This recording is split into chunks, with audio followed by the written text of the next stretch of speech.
what did you do in your downtime during the war? Well, let me tell you, folks. One, you get free cigarettes, and you get free beer, and you're 18-year-old, 19, and you're away from home in a foreign country, and your downtime is, I'm going to drink some beer. I'm not 21, but guess what? Military gives me beer, I'm going to drink beer. Oh, free cigarettes. You know, I wasn't a drinker. Okay, I didn't grow up drinking, but I was drinking now. I never smoked in my life, but I was now smoking.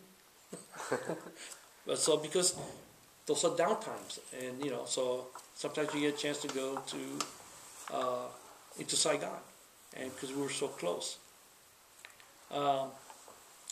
Referring to downtime, and some things that probably were not noted in newscasts, but drug use.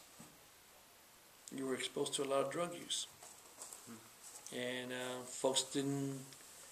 I don't think the American people understood what was going on overseas, but I believe that one of the ploys that North Vietnam had access to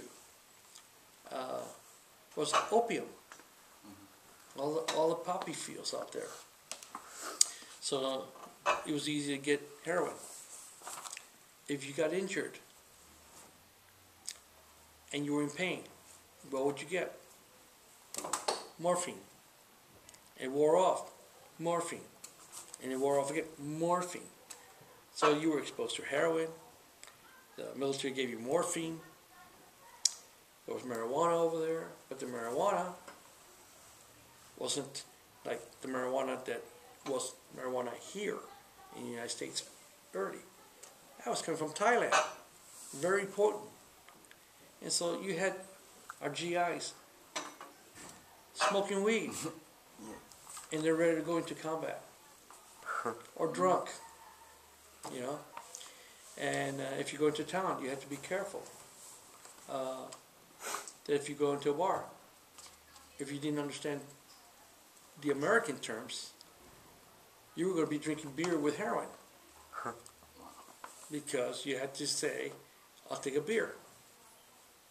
And the bartender would say, with suds? Well, you put heroin in your beer, it just foams up. So you had to be careful when you order a beer. You had to make sure it wasn't real foamed up, because you knew that you were going to be drinking beer with heroin. So you had to be careful. So downtime wasn't as good as a downtime as people think it was. So. I think this might be a better time to ask this question. After speaking with another veteran who worked on ships, he told us about how he smoked marijuana at this time. What were your personal experiences with? Well, I'd tell you what. I saw mostly marijuana being smoked among our troops.